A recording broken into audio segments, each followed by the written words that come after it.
ഇന്ന് ഞങ്ങൾ പരദൈവത്തെ തൊഴാൻ പോവുകയാണ്. വളരെ നല്ലൊരു ആംബിയൻസാണ്. അപ്പോൾ എനിക്ക് തോന്നി എനിക്കത് ഭയങ്കര ഇഷ്ടമുള്ളൊരു സ്ഥലമാണ്. കാണാനും തൊഴാനും ഒക്കെ ഒരു മനസ്സിന് നല്ലൊരു സന്തോഷം തരുന്നൊരു സ്ഥലമാണ്. അപ്പോൾ അവിടെ പോയി നമുക്കിന്ന് അതൊക്കെ ഒന്ന് കാണാം. തൃശ്ശൂർ ജില്ലയിലെ ഒരു ഗ്രാമമാണ് വെങ്കിടങ്ങ്. തൃശ്ശൂർ ജില്ലയിൽ നിന്ന് ഏകദേശം ഒരു 24 കിലോമീറ്റർ അകലെയാണ് ഈ ഗ്രാമം സ്ഥിതി ചെയ്യുന്നത്. ചെറിയ ചെറിയ കാടുകളും അതിൽ ഒരുപാട് ശബ്ദം ഉണ്ടാക്കുന്ന വവ്വാലുകളും കുറച്ച് കാവുകളും കളരിപരദൈവങ്ങളും കുലപരദൈവങ്ങളും കുറത്തി ഭഗവതി സങ്കല്പം, കൊടുങ്ങല്ലൂരമ്മ സങ്കല്പം, അങ്ങനെ എല്ലാം കൊണ്ടും ഒരു പ്രത്യേക അനുഭൂതിയാണ് കേട്ടോ കളരിയുടെ അകത്തേക്ക് കയറുമ്പോൾ. ഇന്ന് നമ്മൾ ഈ കാണുന്ന കളരി പണ്ട് ആയോധന വിദ്യ അഭ്യസിപ്പിക്കാനായി രൂപം കൊണ്ടതാണ് എന്നാണ് കരുതപ്പെടുന്നത്. പിന്നീട് കളരി ദൈവങ്ങളെയും കുലപരദൈവങ്ങളെയും ഉപാസിക്കാനുള്ള ഒരു ആരാധന കളരിയായിട്ട് ഇത് മാറിയിട്ടുണ്ടാവാം എന്നാണ് പറയപ്പെടുന്നത്.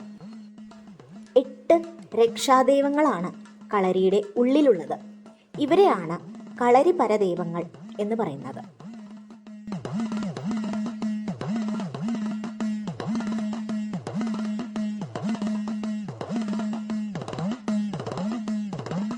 കളരിയുടെ പുറത്ത് വടക്ക് ഭാഗത്ത് കൊടുങ്ങല്ലൂർ ഭഗവതിയും കിഴക്ക് ഭാഗത്ത് വാഴപ്പിള്ളി ഭഗവതിയും കുറത്തി ഭഗവതിയും ഉണ്ട് എന്നാണ് സങ്കല്പം.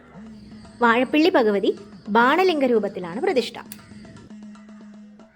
അതുകൂടാതെ കാവുകളും ഹനുമാൻ സ്വാമിയും ചുറ്റുമതിലിനുള്ളിലുണ്ട്.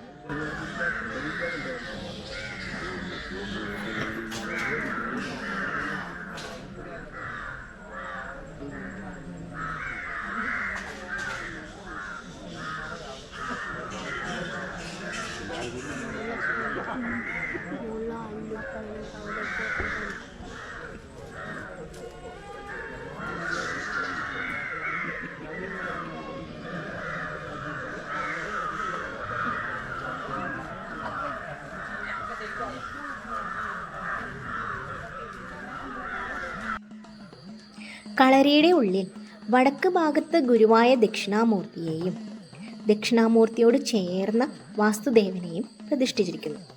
അതുപോലെ തെക്ക് ഭാഗത്ത് ഗണപതിയെയും ഗണപതിയോട് ചേർന്ന് ഭദ്രയെയും, തെക്ക് പടിഞ്ഞാറ് ഭാഗത്ത് ചണ്ഡികയും പടിഞ്ഞാറ് ഭാഗത്ത് നരസിംഹമൂർത്തിയും വടക്ക് പടിഞ്ഞാറ് ഭാഗത്ത് വടുക ഭൈരവനും കിഴക്ക് ഭാഗത്ത് കിരാതമൂർത്തിയെയുമാണ് കളരിയുടെ ഉള്ളിൽ പ്രതിഷ്ഠിച്ചിരിക്കുന്നത്.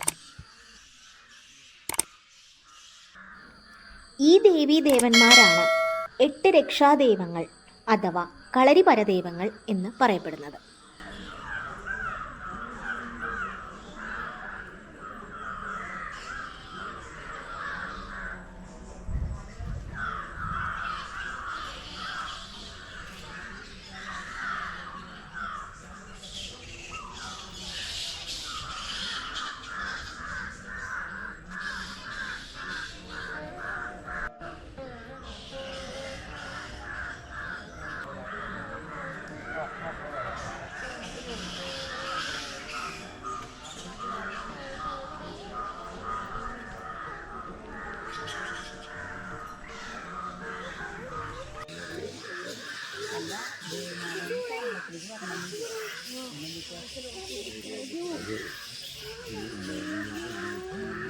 പുറത്ത് പ്രതിഷ്ഠിച്ചിരിക്കുന്ന കുറത്തി വേഷത്തിലുള്ള ശ്രീ പാർവതിയെയാണ് ഞങ്ങളുടെ പരദേവതയായി പ്രശ്നവശാൽ കണ്ടെത്തിയതെന്ന് വല്യമ്മ പറയണ്ടായി.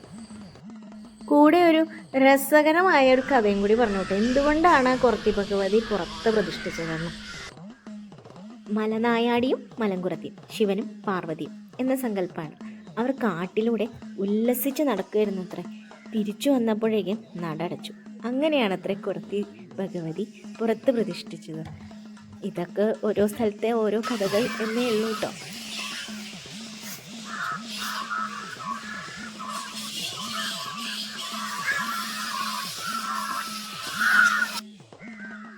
ഇവിടെയാണ് കൊടുങ്ങല്ലൂരമ്മയുടെ സങ്കല്പം. ഇവിടെ ഇപ്പോൾ ഗുരുതി പൂജ നടന്നുകൊണ്ടിരിക്കുകയാണ്.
നല്ലൊരു അന്തരീക്ഷം മാത്രമല്ല കേട്ടോ, നമുക്ക് തൊഴുതിറങ്ങിക്കഴിഞ്ഞാൽ നല്ല പാൽപ്പായസവും ശർക്കര പായസവും അപ്പവും അവിലും മലരും നീതിച്ചോറും എല്ലാം ലഭിക്കും കേട്ടോ.